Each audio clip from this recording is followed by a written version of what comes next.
Hi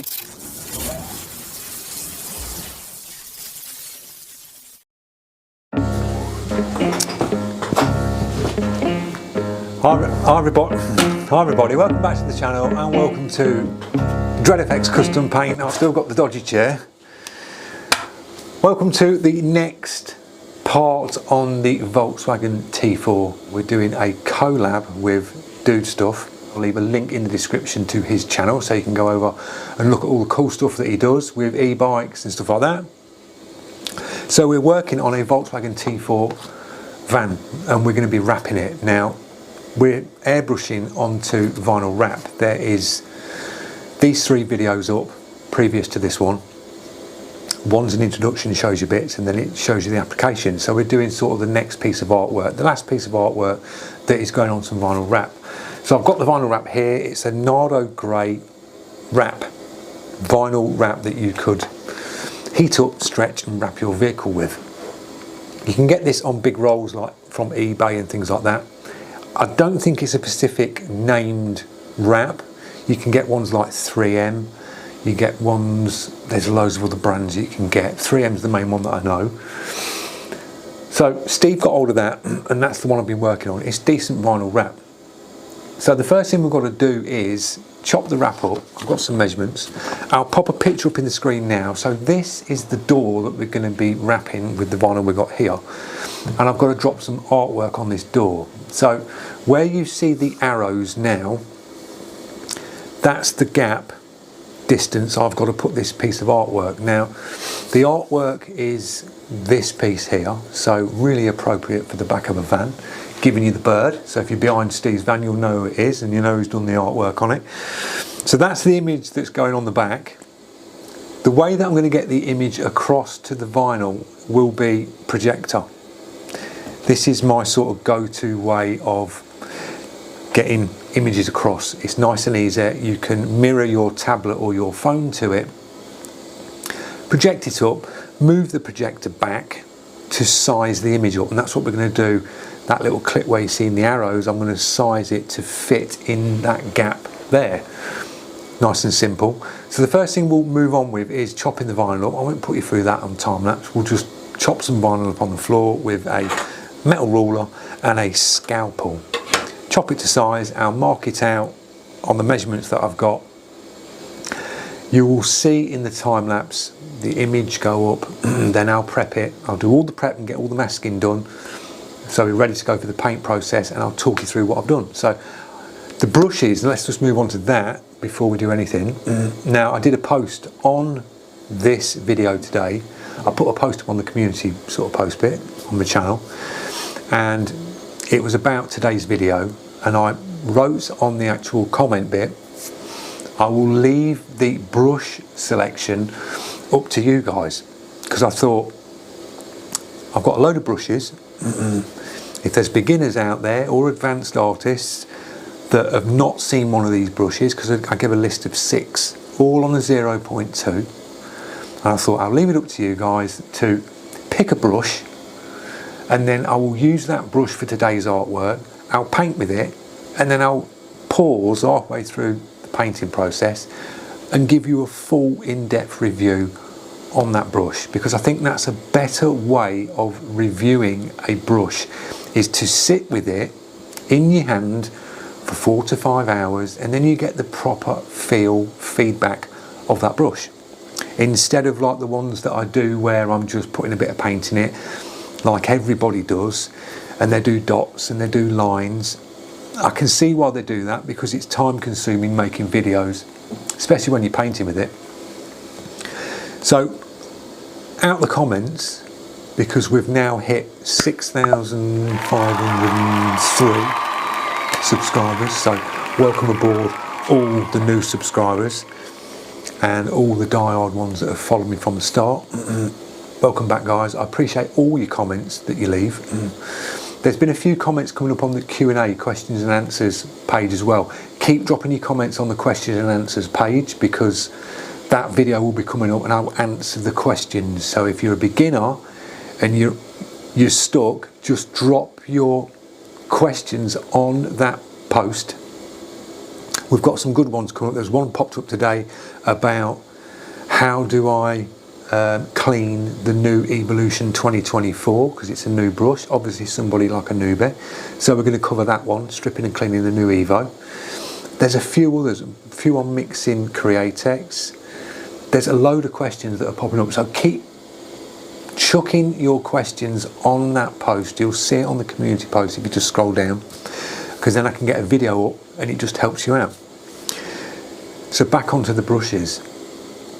6,503 subscribers, and the comments was just incredible, guys. So just want to say a big thank you for all the comments that, see what I mean, this chair that went across on the post.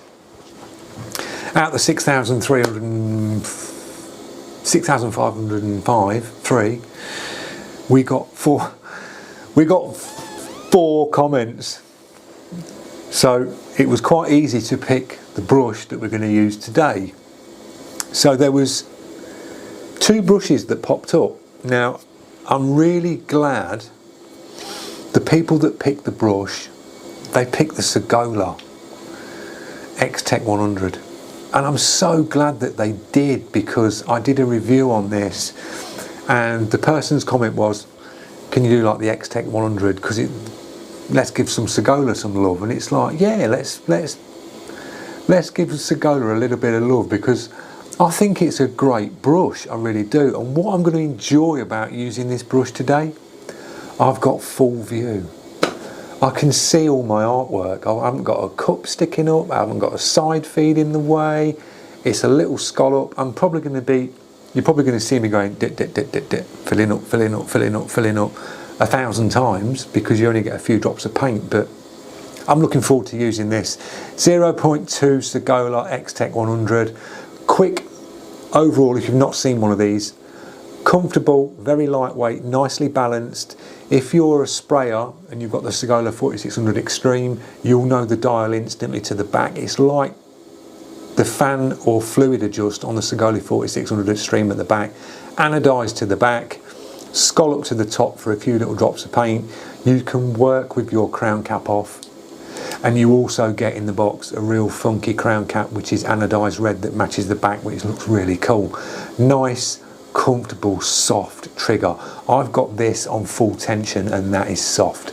So it's going to be a joy to work with this one today. So what I'm going to do is, I'm going to do half and half.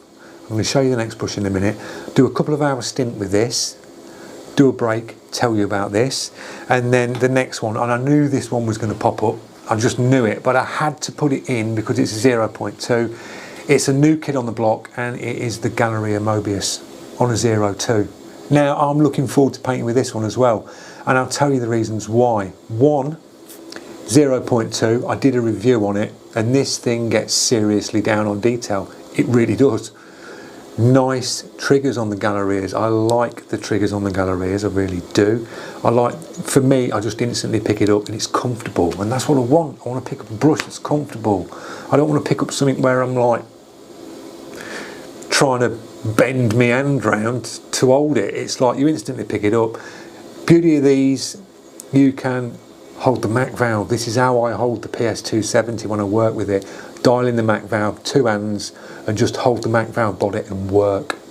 So it's going to be a joy to paint with the Mobius 0.2. So thanks for the comments, the loads that we got. Thanks for the comments on the 2 brushes. I will use both of these for you so you get to see both of them. So I've babbled on long enough. I'm going to cut the vinyl out. I'll see you in the next step. It's going to be a time lapse. I'll whiz you through all the prep, projecting, and I'll get you up to the spray gun that we're going to use, because it's behind the screen here, and the application of the paint.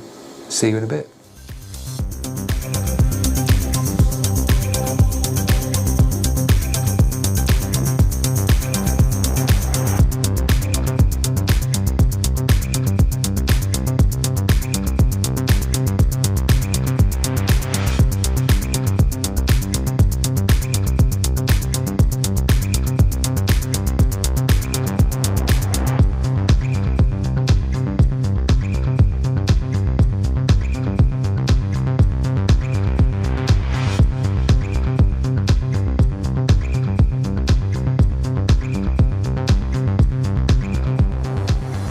Right, you've seen in that little time lapse, just make sure the chair ain't going to go down again.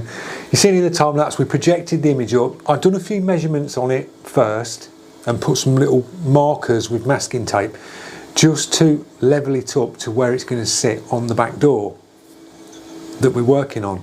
Now, project the image up, stood in the sort of shadow side and just went round with the Scotch-Brite and keyed it up. Now, the reason why you key a surface up, and this goes across the board if you're doing vinyl or if you're doing a gas tank that's been clear coated, any sort of panel, if you've done like a base coat and you've left your base coat, your solvent base coat for a couple of days and you come back to it, you'd have to key it up.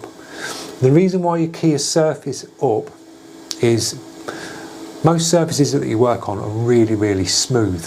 Now, if you just go to apply paint to a smooth surface, it will stick to it, it will go down and it will look, yeah, that's covered. But then after a while, it will sort of delaminate from the piece underneath because it's not gripping hold of anything, it's going against a shiny surface. So keying this surface up first and putting loads of little scratches in it, when that paint hits it, it dries and dries into them little gaps, into them little scratch marks, and just adheres, it grabs hold of it, so you've got no dramas of the paint coming off.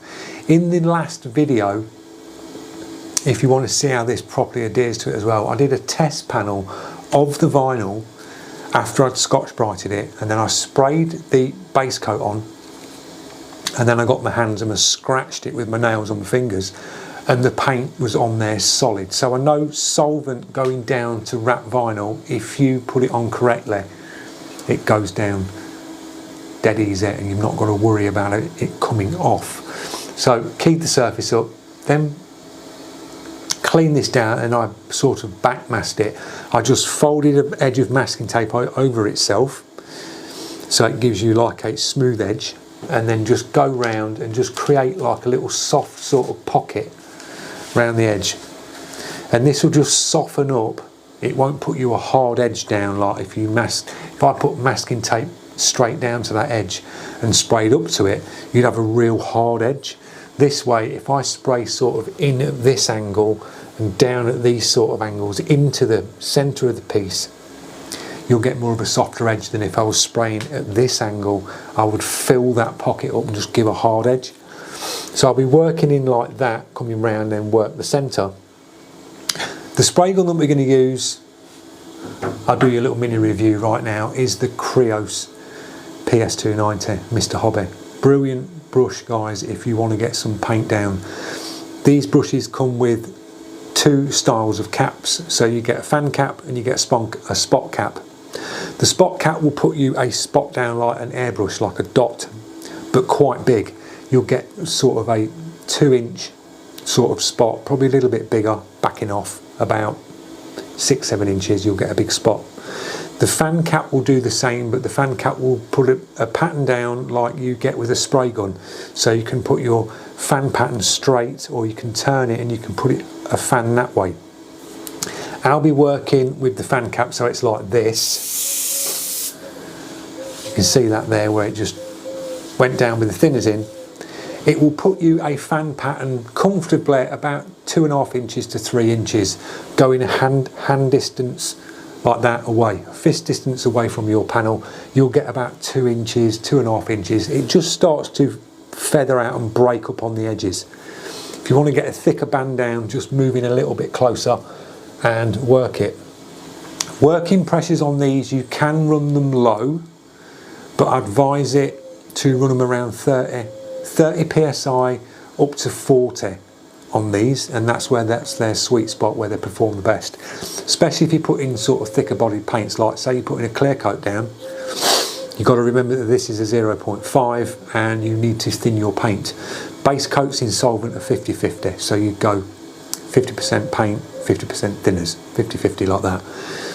If you're doing your acrylics and things, just mix them to like an airbrush paint consistency, semi-skin milk, you're good to go. But when it comes to clear coats, if you're using a 2K clear coat in one of these, I would mix it your 2 to 1, and then I'd probably put like 20% thinners in, up to 25, but just take it light on your panel when you're spraying. If you're thinning clear coats down, don't wallop them down too heavy because you've got a lot of thinners there. Just sort of back off slightly, dust coat, and then do your next coat and build it up. So that's a little bit about the creos recommended. That's what we're going to use. So the next time lapse will be dropping the white down. We'll get this white base coat down. Then the time lapse after that will be me projecting it up, getting the artwork across. I'll see you in the next time lapse.